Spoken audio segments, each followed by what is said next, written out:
नमस्कार, स्टार न्यूजमा यहाँलाई स्वागत छ। म मीरा। सुरुमा प्रमुख समाचार।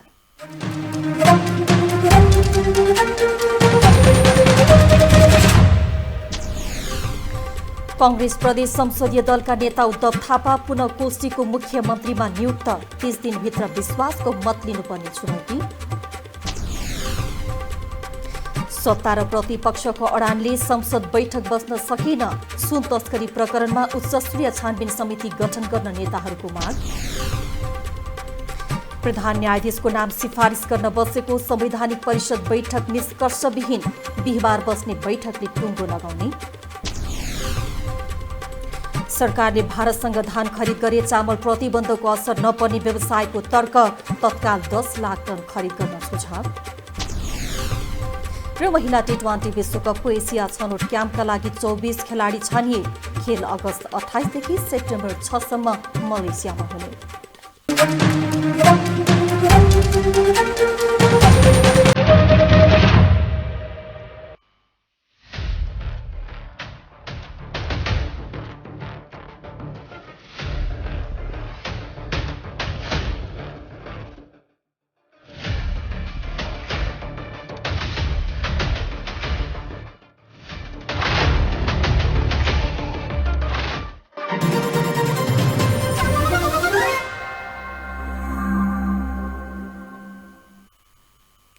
अब समाचार विस्तारमा। कांग्रेस संसदीय दलका नेता उद्धव थापा पुनः कोशी प्रदेशको मुख्यमन्त्रीमा नियुक्त हुनुभएको छ। बहुमत सहित दाबी पेश गर्नुभएका थापालाई प्रदेश प्रमुख परशुराम खापुङले संविधानको धारा 168(2) बमोजिम मुख्यमन्त्रीमा नियुक्त गर्नुभएको हो। थापालाई मुख्यमन्त्री बनाउन कांग्रेसका 29, माओवादी केन्द्रका 13, एकीकृत समाजवादीका 4 र जसपाका 1 सांसदको समर्थन रहेको छ। बाबुराम गौतमले सभामुख पदबाट राजीनामा दिएपछि गठबन्धनको पक्षमा बहुमत पुगेको हो। अब उहाँले संविधान अनुसार आगामी 30 दिनभित्र प्रदेश सभामा विश्वासको मत लिनुपर्नेछ। यसअघि सभामुख गौतमको समेत समर्थनमा मुख्यमन्त्रीमा नियुक्त हुनुभएका थापाको नियुक्ति सर्वोच्चको आदेशले बदर गरेको थियो। सर्वोच्च अदालतले साउन 11 गते मुख्यमन्त्रीमा थापाको नियुक्ति बदर गर्दै संविधानको धारा 168(2) अनुसार साउन 17 गते भित्र मुख्यमन्त्री नियुक्त गरिसक्न परमादेश जारी गरेको थियो। सुन तस्करी प्रकरणमा उच्चस्तरीय छानबिन समिति बनाउने विषयमा सत्ता पक्ष र प्रतिपक्षका बीचमा कुरा नमिलेपछि मंगलबारको प्रतिनिधि सभा बैठक पनि स्थगित भएको छ। सत्ता पक्ष र प्रमुख प्रतिपक्ष एमाले बीच सहमति जुट्न नसकेपछि प्रतिनिधि सभा बैठक सूचना टाँसेर स्थगन गरिएको हो। संसद बैठक सहज ढंगले सञ्चालनका लागि सभामुख देवराज घिमिरेले दलका प्रमुख सचेतकसँग छलफल गर्नु भएको थियो। सहमति नजुटेपछि सत्ता पक्षका प्रमुख सचेतकको आग्रहमा प्रतिनिधि सभाको अर्को बैठक आगामी साउन 22 गते सोमबार दिउँसो 1 बजेसम्मका लागि स्थगित गरिएको छ। मंगलबार दिउँसो 1 बजेका लागि तोकिएको बैठक पूर्व कार्य व्यवस्था तथा परामर्श समितिको बैठकमा सुन तस्करीको विषयमा प्रमुख प्रतिपक्षी दल एमालेलाई आकस्मिक समयमा बोल्न दिने र छानबिन समिति गठनका लागि प्रस्ताव राख्न दिने सहमति भएको थियो।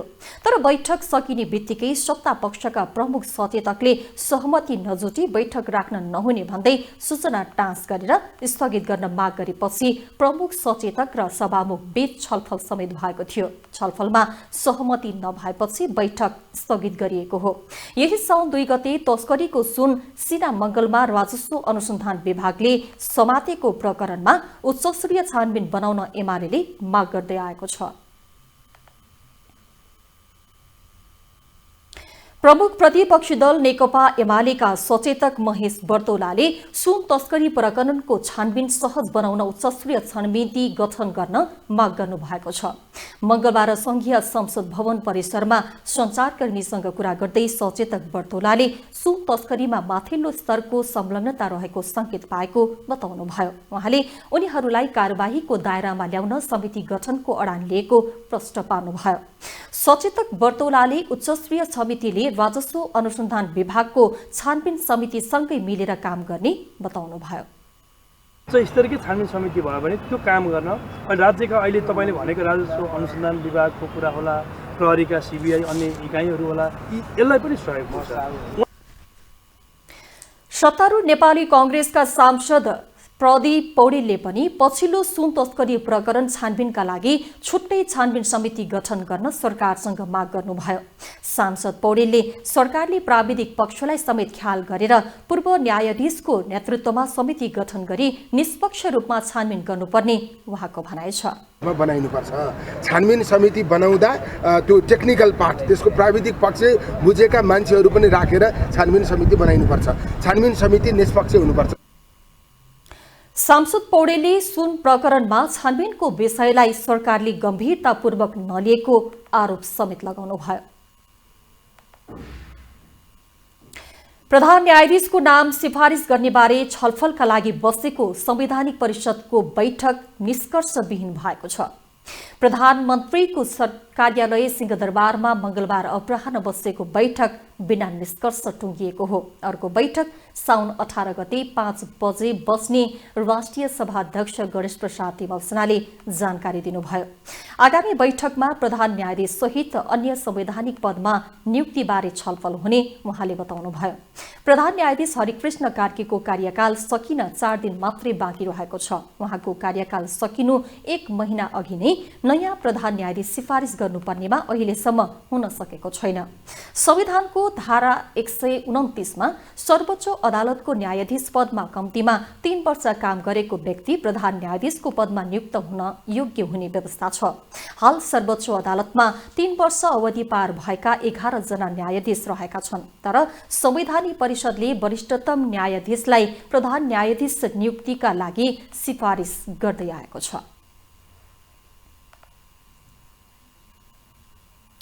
सत्तारूढ दल नेपाली कांग्रेसको पार्टी पदाधिकारी बैठकमा सत्य निरूपण तथा मेलमिलाप र बेपत्ता छानबिन आयोग ऐन चाँडोभन्दा चाँडो पारित गर्नुपर्ने निष्कर्ष निकालेको छ। मंगलबार कांग्रेसको संसदीय दलको कार्यालय सिंहदरबारमा बसेको पदाधिकारी बैठकमा सत्य निरूपण तथा मेलमिलाप र बेपत्ता छानबिन आयोग ऐन चाँडोभन्दा चाँडो पारित गर्नुपर्ने विषयमा छलफल भएको हो।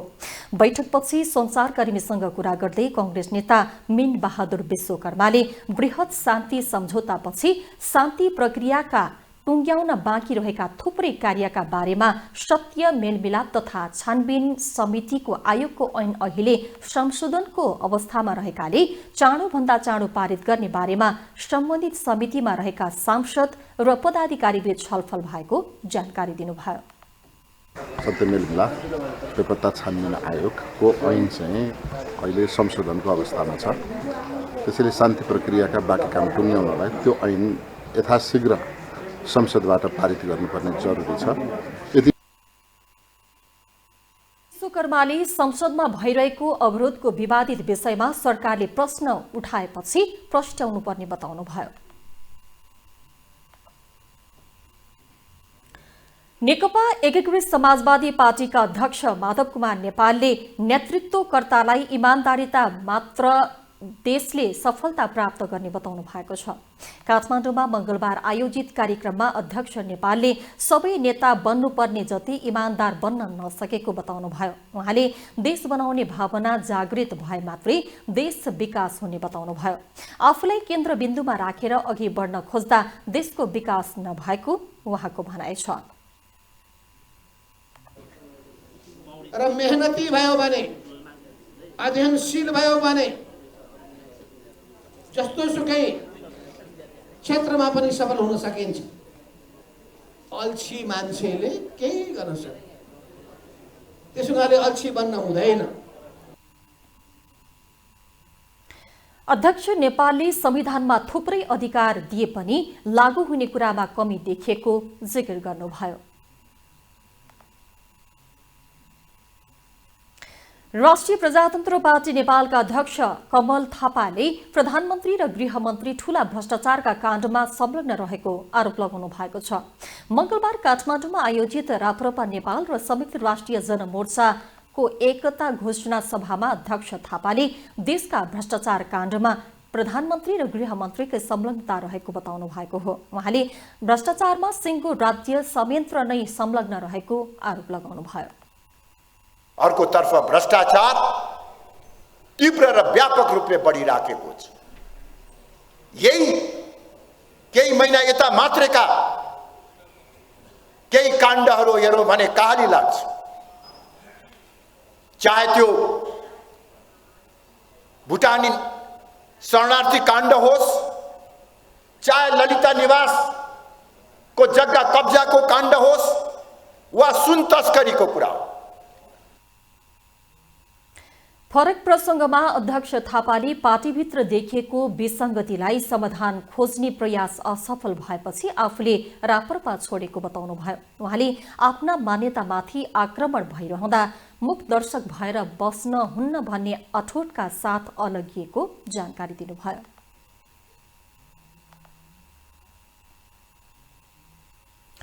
संसदीय सुनवाई समितिमा विभिन्न मुलुकका लागि प्रस्तावित राजदूतबारे परेको उजुरीमाथि छलफल नहुने भएको छ। मंगलबार सिंहदरबारमा बसेको समितिको बैठकले विभिन्न 6 मुलुकका लागि प्रस्तावित राजदूतमाथि परेको उजुरीमाथि छलफल नगर्ने निर्णय गरेको हो। उजुरी छलफल गर्न नै लायक नभएकाले त्यसमाथि छलफल नगरी संसदीय सुनवाई प्रक्रिया अघि बढाउने विषयमा बैठकमा आम सहमति भएको छ। राजदूत सिफारिस समावेशी नभएको निष्कर्ष निकाल्दै बैठकले यो सम्बन्धमा छलफल गर्न बुधबार बस्ने बैठकमा परराष्ट्र मन्त्री नारायण प्रकाश साउदलाई पनि बोलाउने निर्णय गरेको छ। परराष्ट्र मन्त्रीजीको कुरा सुनौं, त्यसपछि अब यहाँ मैले बुझेअनुसार है, मैले फरक छ भने फेरि भन्नु होला, अहिलेलाई यो उजुरीकर्तालाई उसको सब्स्टेन्सियल कुरा नभएको हुनाले नबोलाउने भन्ने किसिमको एक किसिमको सहमति जस्तो मैले बुझेँ। तर यो नै नजिर बन्न सक्दैन, यो नै नजिर बन्न सक्दैन। हाललाई उहाँलाई नबोलाउने परराष्ट्र मन्त्रीजीलाई बोलाउने, त्यसपछि काम कारबाही हाम्रो अगाडि बढाउने। सरकारले न्युयोर्क स्थित संयुक्त राष्ट्र संघको महिला नेपाल आयोगमा आवासीय प्रतिनिधि तथा राजदूतमा लोकबहादुर थापा, जेनेवा स्थित संयुक्त राष्ट्र संघीय नियोगका आवासीय प्रतिनिधि रामप्रसाद सुवेदी र संयुक्त अरब इमिरेट्सका लागि तेजबहादुर छेत्रीको नाम प्रस्ताव गरेको थियो। यस्तै कुवेतका लागि राजदूतमा घनश्याम लम्साल, थाइल्याण्डका लागि धनबहादुर ओली र फ्रान्सका लागि राजदूतमा सुधीर भट्टराईको नाम प्रस्ताव गरेको थियो।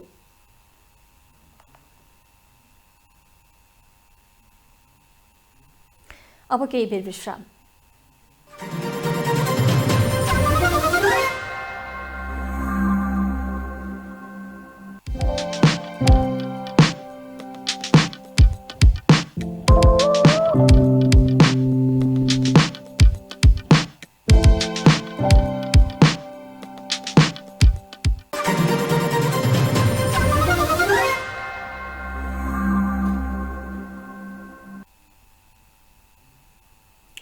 विश्रामपछि पुनः स्वागत छ। अब बाँकी समाचार। परराष्ट्र मन्त्री रामप्रसाद शाह यादवले मटिहानी उडान नम्बर 7 स्थित तम्सैया बाबा उद्यानमा रहेको 110 फिटको उचाइमा राखिएको झण्डा फहराएर उद्घाटन गर्नुभएको छ।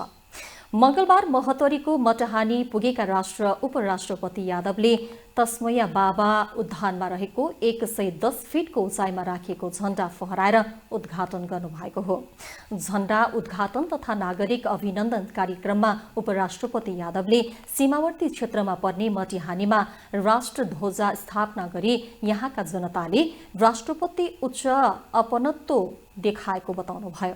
उपराष्ट्रपति यादवले तराई मधेस सुक्खा क्षेत्रमा परिणत भएकोमा चिन्ता पनि व्यक्त गर्नुभयो। वर्षा नहुँदा यस क्षेत्रका किसानका साथै आम जनताले धेरै समस्याको सामना गर्नु परेकाले संवेदनशील भई समस्याको निराकरण गर्नु सरकारको दायित्व भएको उहाँको भनाइ छ। सामाजिक न्याय, समानता और सम्मान के संगे पहचान, संवैधानिक तटस्थता, बहुसंस्कृतिवाद, हरेक समूह, वर्ग, तबका, क्षेत्र, भूगोल के भलाई के लेल उपराष्ट्रपति यादवले सो क्रममा पीर बाबा मजारको समेत दर्शन गर्नुभएको थियो। पीडित र पीडितका साक्षीको संरक्षणको विषय संविधानमै उल्लेख भए पनि उनीहरूको संरक्षण सार्थक रूपमा हुन नसकेको आम गुनासो छ, जसका कारण फौजदारी मुद्दाका पीडितलाई न्याय दिलाउन नसकिएको प्रधान न्यायाधीश हरिकृष्ण कार्की आफैले स्वीकार गर्नुभएको छ। पीडितको संरक्षण गर्न नसक्दा प्रतिकूल बकपत्र आउने गरेकाले न्याय दिन कठिनाई भएको उहाँको भनाइ छ। एक रिपोर्ट। प्रधान न्यायाधीश हरिकृष्ण कार्कीले पीडित र पीडितको साक्षीको संरक्षण गर्न नसक्दा फौजदारी मुद्दाका पीडितहरूलाई न्याय दिन नसकिएको बताएका छन्। मंगलबार इन्सेकले 31औं प्रकाश स्मृति दिवसको अवसरमा आयोजना गरेको कार्यक्रममा बोल्दै प्रधान न्यायाधीश कार्कीले पीडित र साक्षीहरूको संरक्षण गर्न नसक्दा उनीहरूलाई फौजदारी मुद्दामा न्याय दिन नसकिएको बताएका हुन्।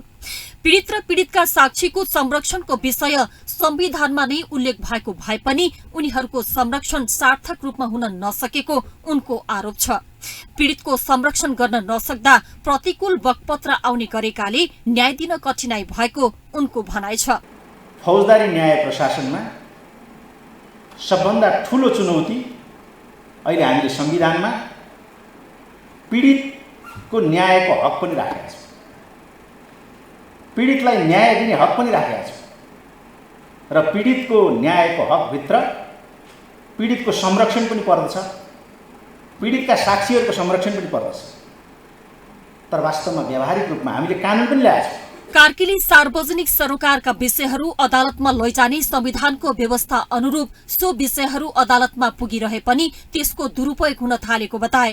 प्रधान न्यायाधीश कार्कीले व्यक्तिगत र राजनीतिक स्वार्थ र सस्तो लोकप्रियताका लागि यस प्रकारका विवादहरू अदालतसम्म पुर्याउने गरिएको टिप्पणी गरे। आज अदालतमा जाँदा साक्षीले पनि पीडितले पनि सबैले त्यसको प्रतिकूलमा गएर अर्थात् आफैले भनेको कुराको विरुद्धमा गएर बकपत्र गरेको कारणले गर्दा अदालतले न्याय दिनलाई कठिनाई उत्पन्न भइरहेको छ। कार्कीले न्यायालय स्वतन्त्र, सक्षम, निष्पक्ष र उत्तरदायी नभए मानव अधिकारको संरक्षण हुन नसक्ने समेत बताए। न्यायालय हरेक दृष्टिबाट स्वतन्त्र र दबावबाट मुक्त हुनुपर्ने उनको बुझाइ छ। धेरै कारणबाट यो चाहिँ वास्तवमा सार्वजनिक सरोकारका विषयहरू भनेर आउने गरेका छन्। व्यक्तिगत स्वार्थमा आधारित आफ्नो व्यवसाय सञ्चालन गर्नका लागि, सस्तो लोकप्रियता हासिल गर्नका लागि र चाहिँ मतलब के भन्दाखेरि अर्थोपार्जन गर्नका लागि र राजनीतिक स्वार्थ पूरा गर्नका लागि पनि अहिले वास्तवमा सार्वजनिक सरोकारको विवादहरू आउने गरेका छन्। पीडितलाई न्याय दिनु अनुसन्धानकर्ता, अभियोजनकर्ता र समाजका सबैको कर्तव्य भएको भन्दै प्रधान न्यायाधीश कार्कीले देखेको सत्य र यथार्थ बोल्नुपर्ने टिप्पणी गरे। 7 स्टार 4K लागि मीरा साउद, काठमाडौँ।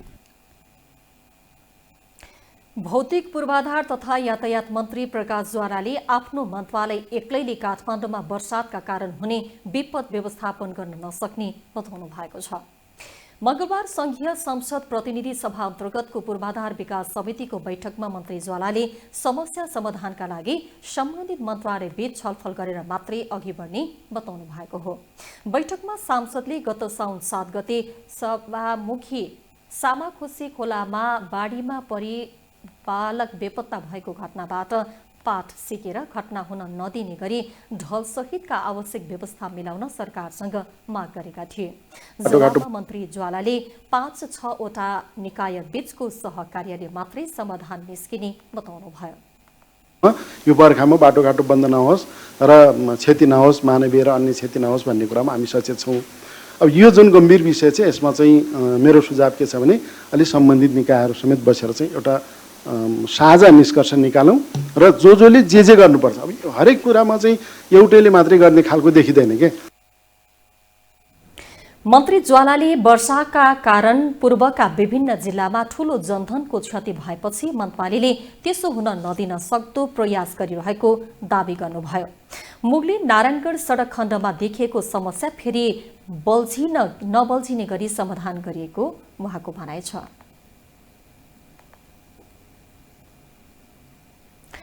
कञ्चनपुरको पुनर्वास नगरपालिकाका डुबान र बाढी प्रभावित क्षेत्रको नेपाली सेनाले स्थल भ्रमण गरी उक्त क्षेत्रको निरीक्षण समेत गरेको छ। मंगलबार पुनर्वास नगरपालिका 5 स्थित सिमरी र रातातालका बस्तीहरूको सुदूरपश्चिम प्रेतनापति उपरथी विजय थापा सहितको टिमले निरीक्षण गरेको हो। एक रिपोर्ट। नेपाली सेनाले कञ्चनपुरको पुनर्वास नगरपालिकाका डुबान र बाढी प्रभावित क्षेत्रको स्थलगत निरीक्षण गरेको छ। सुदूरपश्चिम पृथनाका पृथनापति उपरथी विजय थापा सहितको टिमले पुनर्वास नगरपालिका 5 स्थित सिमरी र रातो तालका वस्तुहरूको निरीक्षण गरेको हो। निरीक्षणका क्रममा बाढी प्रभावित क्षेत्रमा बाढी आएका बेला सुरक्षित स्थानमा स्थानान्तरण गराई धनजनको क्षति हुनबाट जोगाइदिन स्थानीयले आग्रह गरे। बाढी पहिरो प्रभावित क्षेत्रमा नेपाली सेनाको स्थलगत अनुगमनले आगामी दिनहरूमा भइपरि आउने सम्भावित जोखिमका बेला स्थानीय सरकार, स्थानीय विपद व्यवस्थापन समिति, रेड क्रस, नेपाल प्रहरी र सशस्त्र प्रहरीको सक्रियतामा विपद न्यूनीकरणमा टेवा पुग्ने नगर फोकल पर्सन ओमनाथ ढकालले जानकारी दिए। आज पुनर्वास नगरपालिकाको चाहिँ बाढीजन्य विपदबाट बढी जोखिममा भएका वडाहरू वडा नम्बर 5 र वडा नम्बर 2 को दशरथ बस्ती, सिमरी र रातोताल, यी 3 वटा बस्तीको चाहिँ नेपाल आर्मीको पृथनापति सहितको टिमले आज भिजिट भएको छ। सँगसँगै नगरपालिकाको नगर प्रमुख सहितको टिम पनि हामी सँगसँगै थियो र स्थानीय यहाँको सुरक्षा निकाय, नेपाल प्रहरी, नेपाल सशस्त्र प्रहरीको टोली सहित संयुक्त रूपमा आज भिजिट भएको छ। यसैगरी पुनर्वासमा बाढीका बेला अत्यधिक जोखिममा रहेका पुनर्वास वडा नम्बर 5 सिमरी र रातोतालमा विगत वर्षहरूमा नेपाली सेना र नेपाल सशस्त्र प्रहरी बलको सहयोगमा बाढीमा फँसेका नागरिकहरूको उद्धार गरिएको घटनालाई स्मरण गर्दै आगामी दिनहरूमा पनि क्षतिलाई न्यूनीकरण गर्न स्थानीय तहबाटै सहकार्य गर्ने वडा अध्यक्ष पदम रोकायाले बताए। एउटा निकासको बाटो नभएकोले बढी जोखिम मानिएको एउटा टापु जस्तै वरिपरि पानी भरिने रातोखाली र सिमरी पनि जोखिममै छ, तर सिमरीमा चाहिँ बाटो निकास भएकोले माथि डुबान नहुने क्षेत्रतिर जानलाई सजिलो छ। तर रातोखालीमा चाहिँ तपाईको डुबान जताबाट बाढी आएको बहावा आयो त्यतैबाट भाग्नुपर्ने त्यतै मात्र बाटो भएकोले रातोखाली चाहिँ एकदम डुबानमा छ। सबै किसिमका विपद उद्धारका सामग्रीहरू सहित खोज उद्धार तथा राहत कार्यमा प्रभावकारी बनाउन बाढी र डुबान जोखिम क्षेत्रको निरीक्षण गरिएको नेपाली सेनाले बताएको छ। सुदूरपश्चिम पृथनाका पृथनापति उपरथी विजय थापाले बाढीका बेलामा नेपाली सेनाको उद्धार टिम पुनर्वास, बेलौरी र लालझाडीका लागि ढक्कामा राखिएको जानकारी दिए। हाम्रो नेपाली सेनाको फौज चाहिँ कञ्चनपुर जिल्लामा पहिलेदेखि तैनात छ, इन्क्लुडिङ हाम्रो निकुञ्जमा तैनात भएको बफर जोन इलाकामा तैनात भएका युनिटहरू पनि छन्।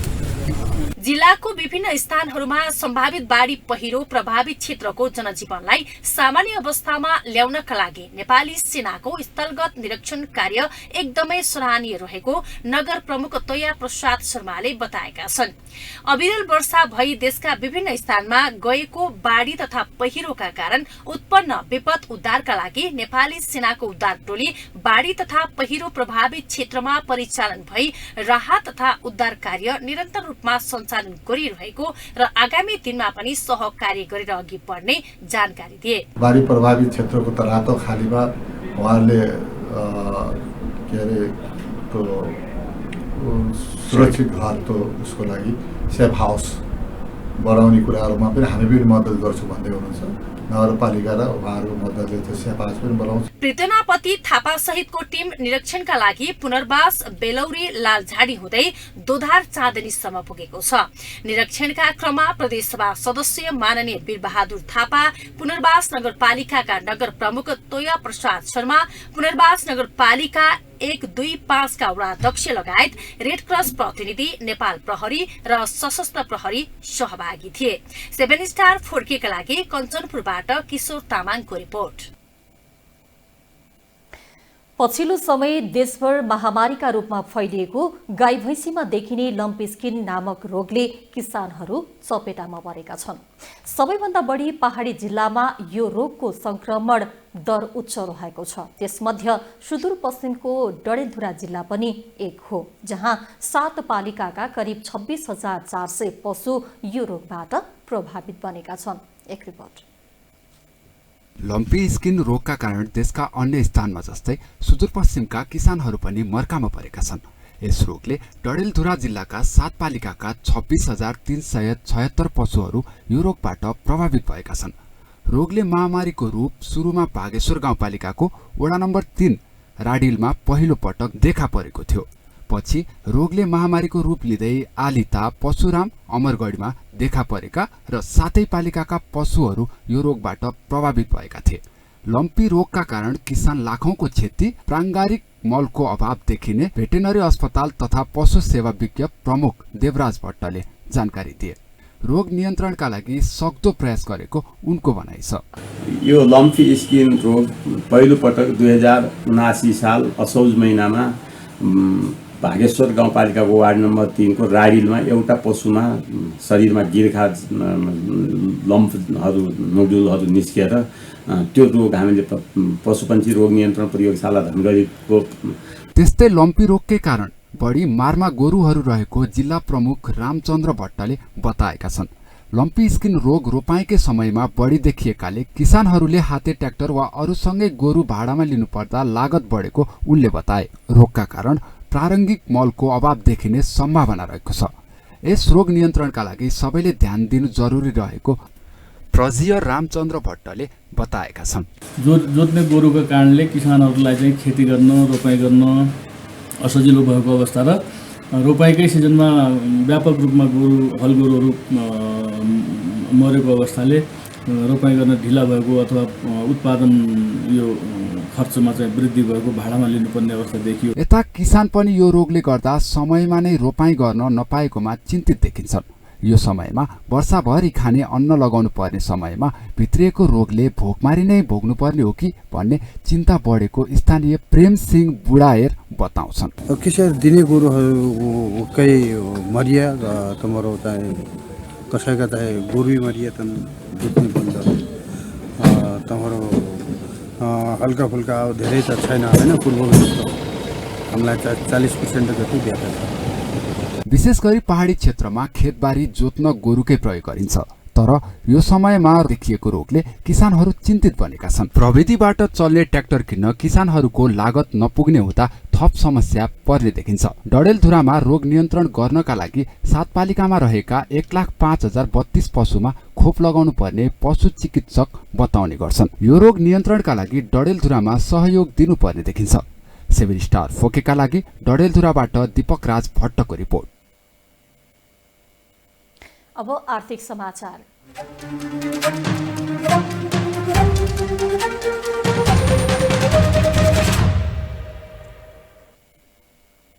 नेपाल चामल तेल दाल उद्योग संघका अध्यक्ष मुकुन्द कुमार दुगरले सरकारले भारतसँग धान खरिद गर्न सके चामल प्रतिबन्धको असर नपर्ने बताउनु भएको छ। भारतले चामल निकासीमा प्रतिबन्ध लगाए पनि नेपालमा धान निर्यात खुला रहेकाले नेपाल सरकारले भारत सरकारसँग पहल गरी धान खरिद गर्न सके चामल प्रतिबन्धको असर नपर्ने अध्यक्ष दुगरले बताउनुभयो। भारतले नेपाल मात्र नभई विश्वभर चामल निकासी प्रतिबन्ध लगाएकाले त्यसको असर नेपालमा पनि परेको छ। वहाँले सरकारले तत्काल 10 लाख टन धान आयातका लागि पहल नगरे नेपालमा असर पर्ने बताउनुभयो। ठिक छ, हाम्रो लागि धान आउनमै बेनिफिट छ कि हाम्रो मिलहरू चल्छ, रोजगारी पाउँछौँ, रोजगारी को सृजना हुन्छ र धेरै बेनिफिटहरू छ। धान आउनमै हामीलाई बेनिफिट छ, चावल आएर त मिलर्सलाई कुनै बेनिफिट छैन। त्यो कारणले अब कमसे कम हाम्रो चावल तेल दाल संघको हामी आज पनि सरकारलाई निवेदन दिन गइरहेको छौँ। 10 लाख टन धान भारत सरकारलाई निवेदन मागको लागि आज हामी निवेदन दिन्छौँ नेपाल। अध्यक्ष दुगरले नेपालमा 55 लाख टन धान उत्पादन हुन्छ भन्ने सरकारको तथ्याङ्क रहे पनि परिणाम नदेखिएको बताउनुभयो। उहाँले 55 लाख धान उत्पादन भए चामलमा आत्मनिर्भर हुने तर एकिन तथ्याङ्क नभएर समस्या उत्पन्न भएको बताउनुभयो। सरकारी डेटा र चामलको खपत हेर्दा म्याच नभए पनि नेपालमा वार्षिक 25 लाख टन चामल खपत हुने उहाँको भनाइ छ।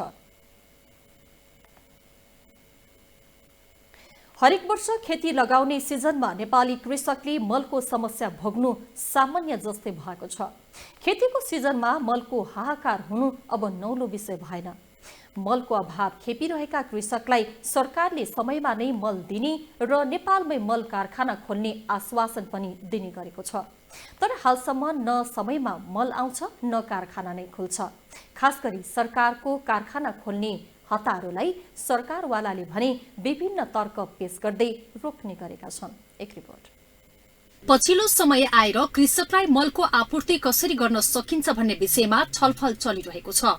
मलको समस्या समाधान गर्ने भन्दै सरकारले मल कारखाना स्थापना गर्ने घोषणा गरेको पनि लामै समय भइसकेको छ।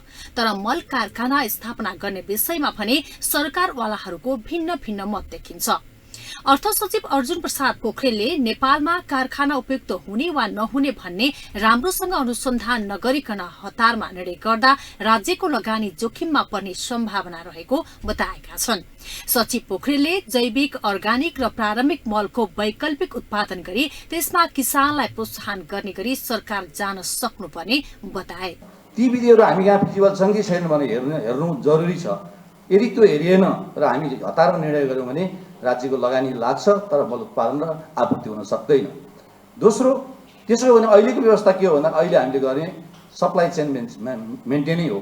हामीले कति बेला चाहिँ मल आपूर्तिको चाहिँ टेन्डर गर्ने र कति बेला यहाँ मल ल्याउने, कति बेला जनतालाई दिने भन्ने नै अहिलेको आवश्यकता हो। अहिले हामीले गर्न सक्ने त्यति मात्रै हो। त्यस्तै उद्योग वाणिज्य तथा आपूर्ति मन्त्रालयका सचिव मधु कुमार मरासिनीले रासायनिक मलको वितरणमा आपूर्ति मन्त्रालयको कुनै भूमिका नभएको बताए।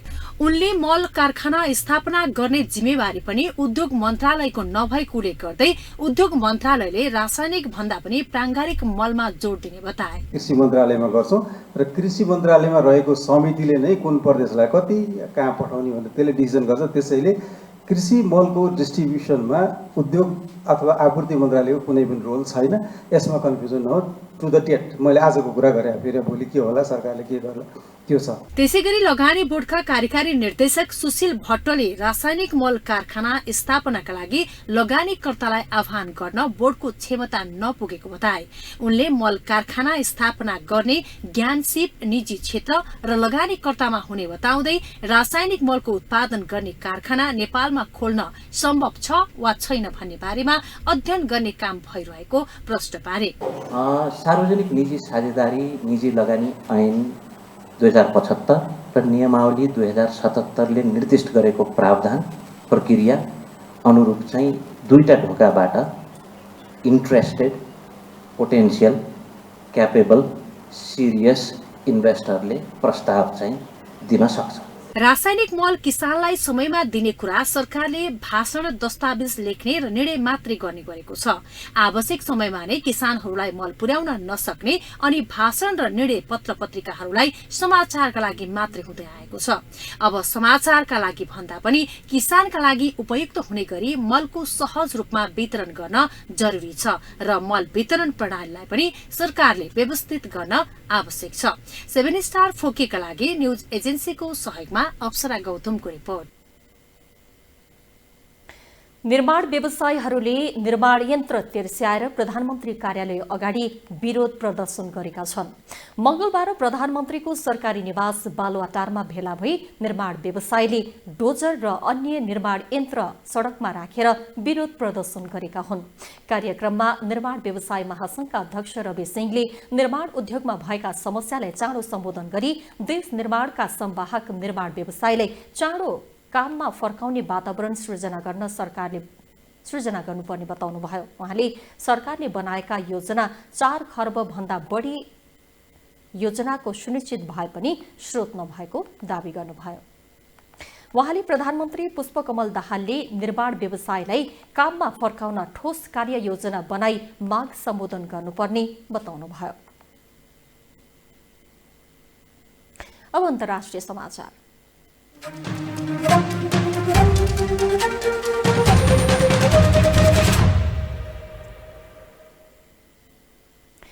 भारतको हरियाणामा साम्प्रदायिक हिंसाले ठूलो रूप लिँदै गएको छ।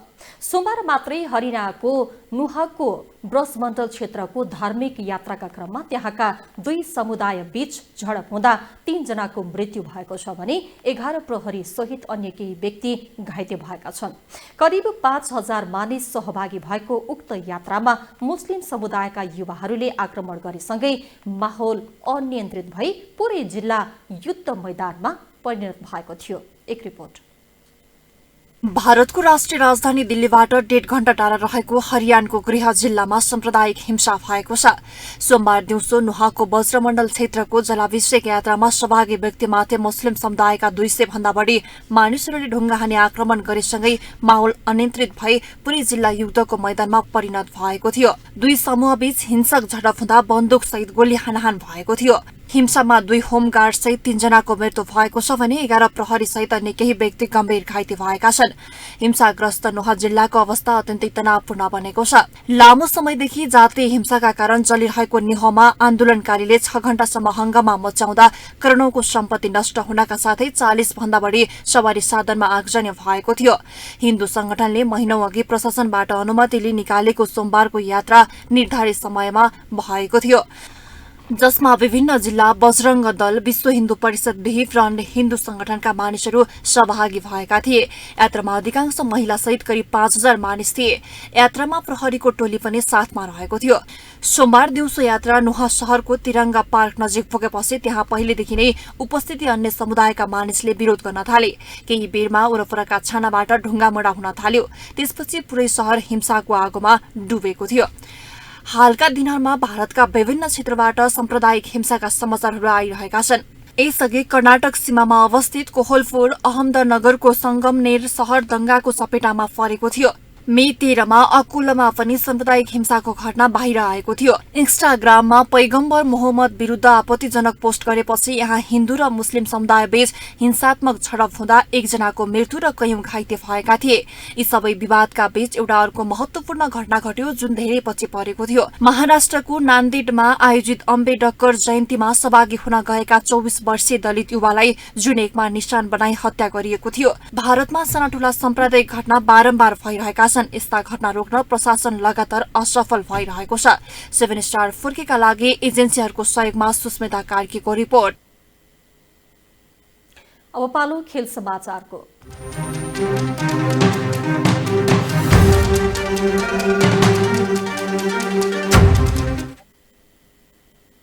नेपाल क्रिकेट संघ क्यानले महिला T20 विश्वकपको एसिया छनौटको क्याम्पका लागि 24 खेलाडी छनौट गरेको छ। क्यानले मंगलबार महिला टिमकी कप्तान रुबिना छेत्री सहित 24 खेलाडी छनौट गर्दै क्याम्पका लागि बोलाएको हो। विश्वकपको एसिया छनौट आगामी अगस्त 28 देखि सेप्टेम्बर 6 सम्म मलेसियामा हुँदैछ। एसिया छनौटमा 12 देश सहभागी हुँदैछन्। नेपाल रहेको समूह ए मा बहराइन, भुटान, मलेसिया, कतार र UAE रहेका छन् भने समूह बी मा चीन, हङकङ, कुवेत, म्यानमार र थाइल्याण्ड रहेका छन्। दुवै समूहबाट शीर्ष 2 टिम सेमी फाइनलमा पुग्नेछन् भने फाइनल पुग्ने 2 देश विश्वकपका लागि छनौट हुनेछन्।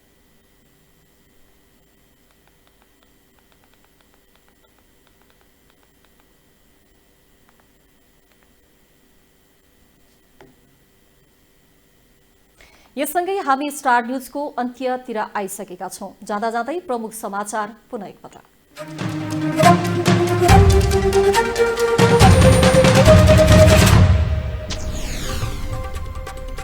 कांग्रेस प्रदेश संसदीय दलका नेता उद्धव थापा पुनः कोशीको मुख्यमन्त्रीमा नियुक्त। 30 दिनभित्र विश्वासको मत लिनुपर्ने चुनौती। सत्ता र प्रतिपक्षको अडानले संसद बैठक बस्न सकिन। सुन तस्करी प्रकरणमा उच्चस्तरीय छानबिन समिति गठन गर्न नेताहरूको माग।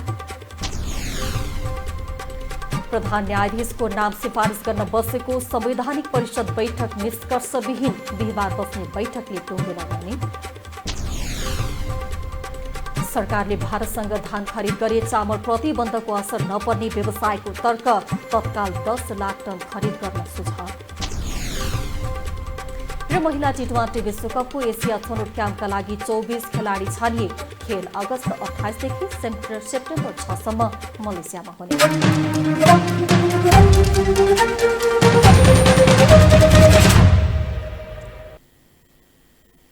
हवस् त स्टार न्यूज अहिलेलाई यति नै। 7 स्टार 4K टेलिभिजन तपाईँ www.7star4ktv.com तथा फेसबुक र युट्युबमा पनि प्रत्यक्ष हेर्न सक्नुहुनेछ। हाम्रो टेलिभिजन हेर्दै गर्नुहोला। नमस्कार।